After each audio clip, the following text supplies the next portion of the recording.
¿Qué es la ciudad? La ciudad, con muchos de los aspectos o conceptos que se manejan cotidianamente, carece de una definición específica. Esto se debe a que cada país, institución gubernamental, institución académica e incluso el imaginario colectivo define de manera distinta lo que es una ciudad. Esto se hace evidente cuando se toma en cuenta que el Consejo Nacional de Población, CONAPO, por ejemplo, en su documento llamado Catálogo Sistema Urbano Nacional 2012, el cual define a la ciudad como la agrupación de personas en un espacio físico continuo, en donde históricamente se han manifestado las relaciones sociales, económicas y demográficas, toma como ciudad aquella que tiene 15.000 habitantes o más, mientras que el Instituto Nacional de Estadística y Geografía, INEGI, su metodología en todos sus instrumentos para el levantamiento de información, ya sean censos, encuestas, etc., y así como los resultados de las mismas, definen como una población urbana donde viven más de 2.500 habitantes. Entre países pasa el mismo fenómeno. En Suiza y Dinamarca son localidades urbanas las que tienen más de 200 habitantes, mientras que en Japón consideran ciudades a las localidades con más de 30.000 habitantes. En el Anuario Demográfico de las Naciones Unidas de 1952 se indica: no existe un punto en el continuo que va desde la gran aglomeración a los pequeños agrupamientos de viviendas aisladas en donde desaparezca lo urbano y comience lo rural. La división entre la población urbana y rural es necesariamente arbitraria. Esto es solo dentro del contexto de población.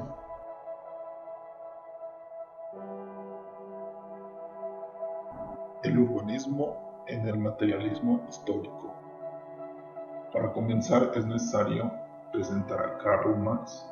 Fue un filósofo, economista, periodista e intelectual. En su vasta y influyente obra abarca diferentes campos del pensamiento en la filosofía, la historia, la ciencia política, la sociología y la economía. Junto a Friedrich Engels se consideran los padres del socialismo científico, del marxismo y del materialismo histórico.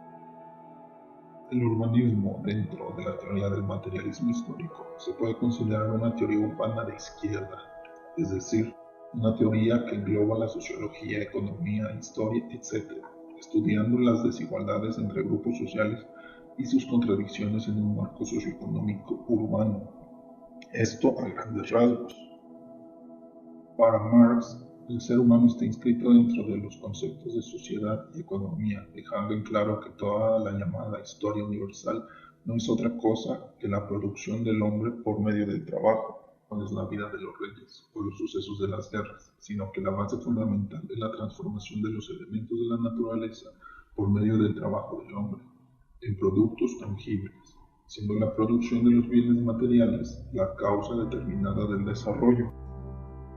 Él dice: el modo de producción de la vida material condiciona el proceso de la vida intelectual, política, económica en general. Y la ciudad es la mayor acumulación de trabajo que el hombre ha producido, la cual la convierte en parte de su estudio.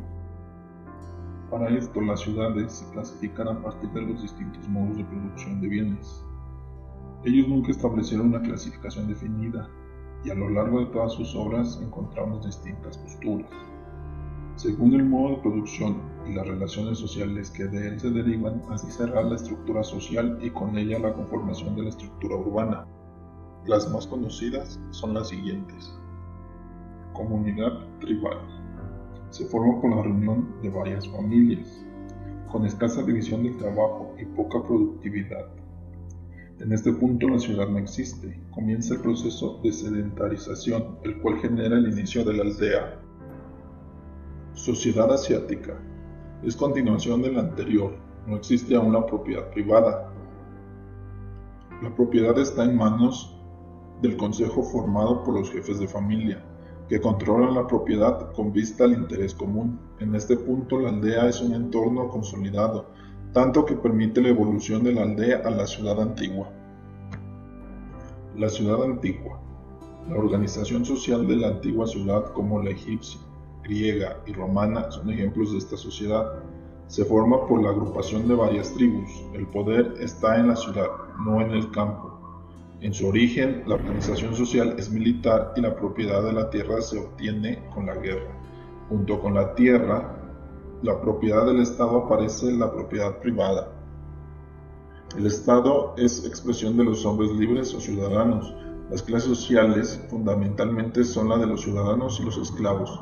En este punto la ciudad se convierte en el núcleo de la sociedad, siendo el entorno que ve nacer la ciencia, el arte, la historia, etc., desplazando a la aldea al entorno rural. En este punto la ciudad todavía contenía entorno agrícola, encargado de satisfacer las necesidades alimentarias de la misma. Sociedad feudal. De origen rural, la tierra está en manos de grandes propietarios y la trabajan los siervos. La sociedad capitalista burguesa aparece como consecuencia del desarrollo del comercio y de la industria. Existe un gran desarrollo técnico y una fuerte división del trabajo, lo que da lugar a una gran variedad de clases sociales. La clase dominante es la burguesía de origen urbano.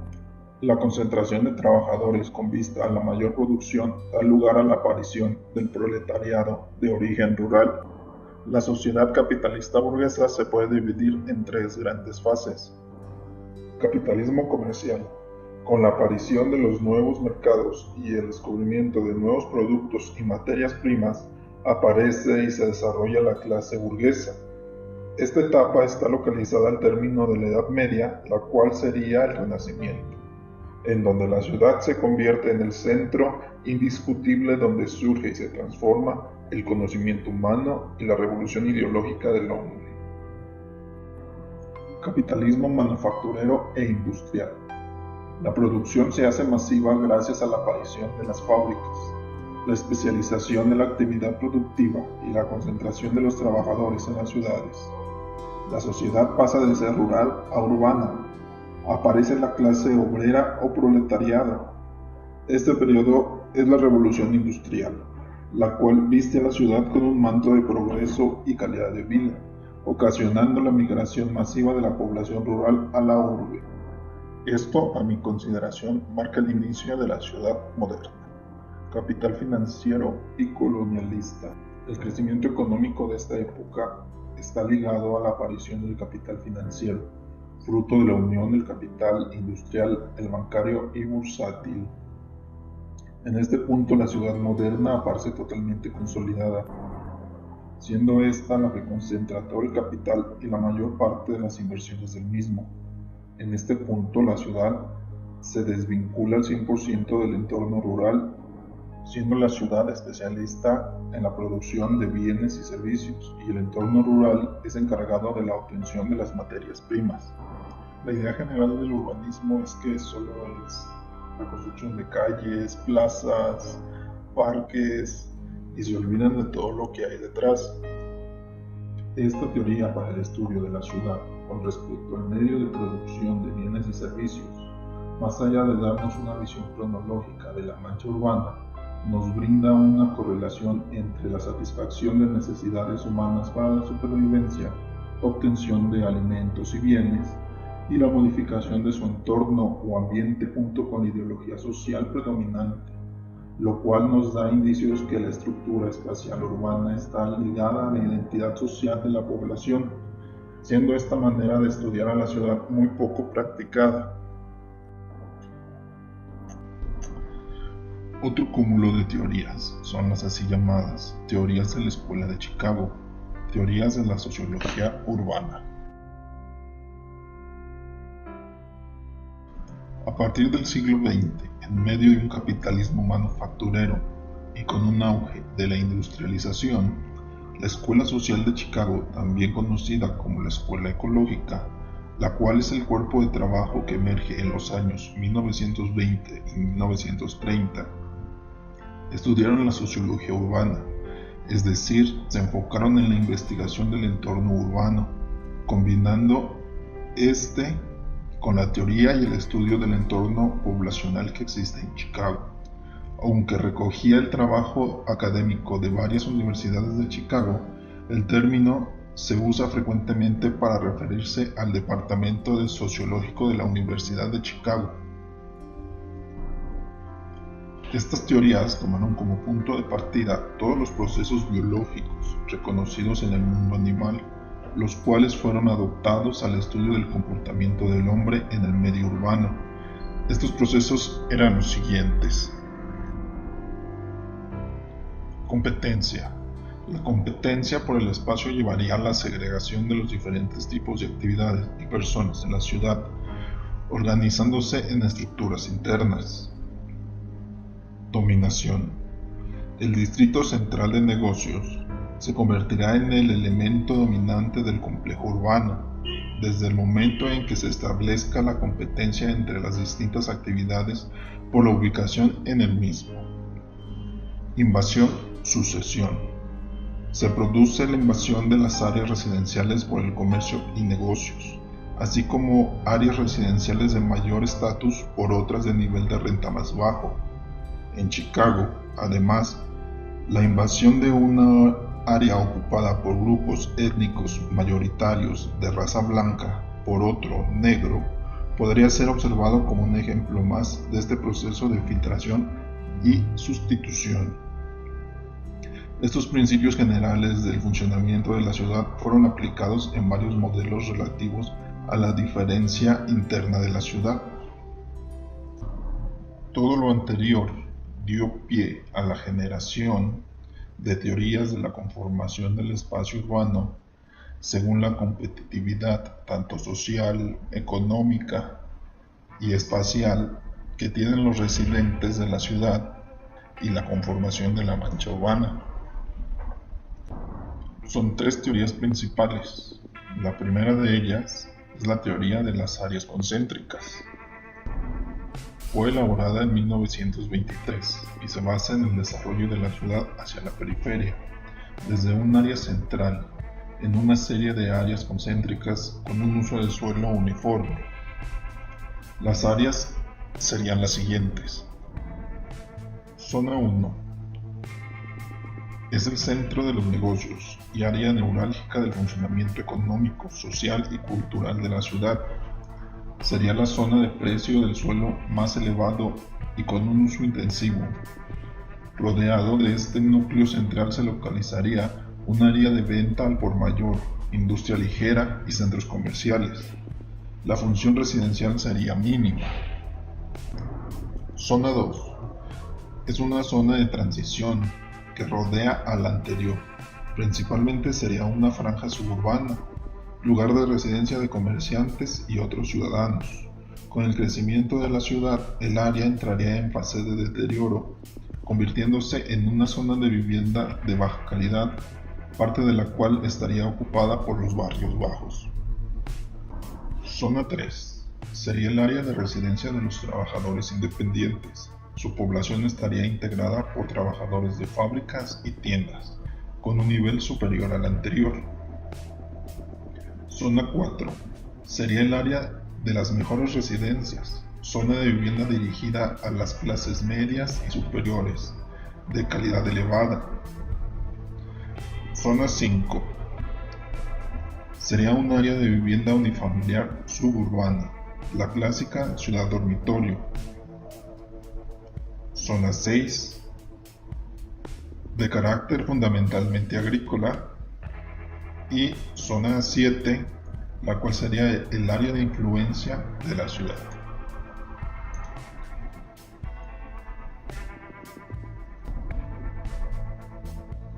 Modelo de Hoyt. Presenta rasgos comunes con el anterior. La diferencia fundamental estriba en que Hoyt reconocía la existencia de zonas de naturaleza sectorial y no circular, resultado del comportamiento residencial de las clases de alto nivel social. Hoyt aporta un modelo dinámico, con un área de alto nivel social en la proximidad de la zona de comercio y oficio del centro de negocios, alejada de la industria, situada en posición opuesta. Cuando la ciudad crece, el sector residencial de renta elevada se expande hacia el exterior, axialmente, según las líneas de transporte que facilitan la comunicación con el centro de negocios.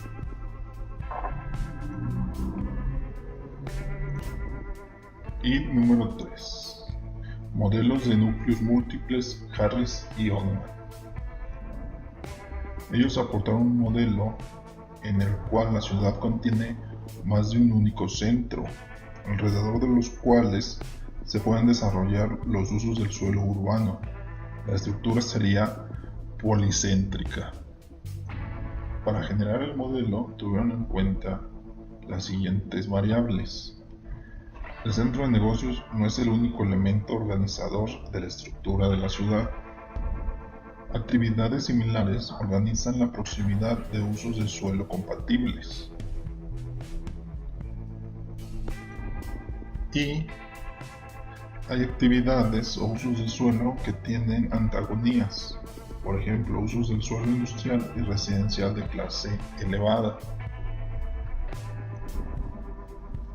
Es importante aclarar que estos modelos teóricos urbanos no pretenden estructurar una ciudad, sino lo contrario, pretenden descubrir cuáles son las leyes que la ciudad tiene para estructurarse.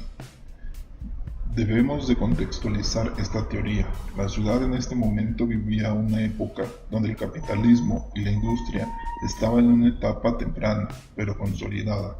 La ciudad sufría una gran migración del campo hacia la ciudad, la cual ocasionaba un crecimiento de la misma y la modificación de la estructura social y espacial.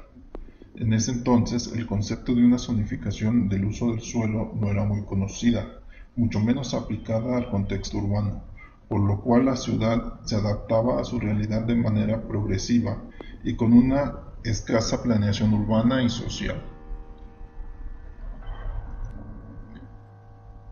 Estos modelos no son aplicables a la ciudad moderna, debido a que ésta no se rige como la ciudad que estudió la Escuela de Chicago, debido a que el concepto alemán de la zonificación del suelo se consolidó después de la devastación urbana dejada por la Segunda Guerra Mundial, la cual permite la aplicación al entorno urbano de esta y más teorías, que cambiaron la concepción de la teoría urbana por completo. Escuela Alemana de la Planeación Moderna de la Ciudad y el Congreso Internacional de Arquitectura Moderna, CIAM, Carta de Atenas. Debido a todas las problemáticas que las ciudades alemanas, debido a su acelerada industrialización a finales del siglo XIX y principios del siglo XX, debido a la revolución industrial, comenzaron a surgir metodologías urbanas para la solución de los problemas de sanidad, hacinamiento, transporte, crecimiento descontrolado de la mancha urbana, etc. Y tal vez la más importante debido a sus repercusiones actuales es el zoning, o en castellano, zonificación. El marco histórico en el cual surge la planeación de las ciudades alemanas se enmarca en el siguiente contexto. 1. El nacimiento y la consolidación del Segundo Imperio Alemán a partir de 1871. 2. La autonomía relativa de las regiones y ciudades que conforman la nueva nación. 3. La intención del Estado alemán de ejercer control sobre los servicios públicos, lo que permitió un gran desarrollo y evitó estancamientos en estas áreas. 4.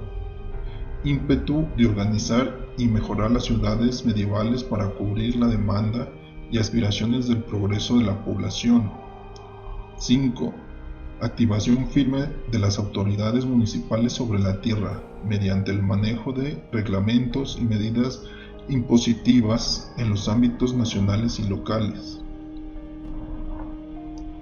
6. La participación activa de las ciudades por parte del sector social ilustrado, lo que redundó en una participación de la población en general en la creación de una instrumentación de acciones y situaciones en torno al contexto de las ciudades. A esta situación se sumaron dos hechos relevantes. El primero, la conformación de una serie de principios sobre la planeación de las ciudades, la cual fue una obra de la Sociedad Unida Alemana de Arquitectos e Ingenieros en 1874 y la publicación de la Ley Prusiana del 2 de julio en 1875, la cual se llamó concerniente a la traza y alteración de las calles y plazas y en las ciudades y lugares del campo. El primero de ellos enmarca una serie de principios que permitía el arreglo de las ciudades, los cuales decían así. 1. El alcance de la planeación de las ciudades consiste principalmente en arreglar las líneas base de todos los movimientos de tráfico y facilitar el tránsito. 2. La red vial debe contener las calles principales, con la existencia de calles tomadas debidamente en consideración, calles auxiliares fijadas por condiciones locales, y en adición otras calles subordinadas, trazadas en acuerdo con las necesidades de un inmediato futuro. 3. La agrupación de las partes de la ciudad debe ser efectuada de acuerdo con su localización y características individuales, y ser sujeta a modificaciones que puedan ser demandadas por consideraciones sanitarias y exigencias del comercio e industria. 4. La responsabilidad del Departamento de Construcción es determinar los derechos y privilegios de posesionarios, el vecindario y los propietarios de vivienda. Tales derechos y privilegios son relativos a la protección contra fuego, libertad para intervenir en la salud y seguridad de edificios, y todas las consideraciones estéticas involucradas. 5. Es deseable la expropiación y ser facilitada la apropiación por medios legales. 6. La ciudad debe ser reembolsada por los viejos propietarios directamente beneficiados por las mejoras con fondos erogados por la ciudad por tales propósitos. 7. Las actividades de las asociaciones propietarias interesadas en las mejoras de ciertas secciones deben ser sujetas a la supervisión municipal. Y 8. Respecto a la tierra a la cual es imperativo hacer mejoras, debe construirse considerando reservas para subsecuentes usos de la ciudad. La herramienta de la zonificación es importante debido a que permite la administración del uso del suelo en una zona geográfica determinada por parte del Estado o gobierno. Es decir, que el propietario de la tierra tiene que acatar lo que el Estado define como uso de suelo plasmado en el plano de zonificación y no puede contradecir esta herramienta. Estas zonificaciones deben de tener un sustento técnico, el cual defina las capacidades de uso de la tierra según sus características específicas y del entorno, lo que permite plantear estrategias de planeación y desarrollo de la ciudad, planear las zonas de conservación del medio ambiente, zonas agrícolas, etc. Esto es importante ya que antes de la aplicación de la zonificación el desarrollo urbano estaba en manos de los intereses de los propietarios de la tierra, la cual era regida por la ley de oferta y demanda, ocasionando la lucha de usos de suelo, de renta y de clases sociales que la Escuela de Chicago estudió. Estos conceptos cambiaron la forma de considerar la administración del suelo urbano, dando origen al urbanismo moderno. Pero esto no fue el detonante que popularizó este concepto, aun cuando dio pie a importantes restauraciones urbanas en ciudades como Múnich, Nueva York, Barcelona, etc. Congreso Internacional de Arquitectura Moderna, CIAM, y Carta de Atenas. El CIAM fue constituido en 1928 y disuelto en 1959. Fue laboratorio de ideas del movimiento moderno en arquitectura. No solo fue destinado a formalizar los principios arquitectónicos del movimiento moderno, sino que también vio la arquitectura como una herramienta económica y política que se podría utilizar para mejorar el mundo mediante el diseño de edificios y el urbanismo. Uno de sus productos más importantes en el ámbito del urbanismo fue la llamada Carta de Atenas, la cual expone una concepción de la ciudad de forma ordenada, conformada por un urbanismo progresivo y especificado, es decir, con espacios altamente especializados en el desarrollo de una actividad en concreto, tal y como el habitar, el trabajar, espacio para la diversión y la circulación. Este documento dispersó el concepto de la zonificación del suelo según su uso, el cual en la actualidad es ampliamente aceptado en el mundo. Y bueno, nos vemos muy pronto. Mucha suerte y gracias.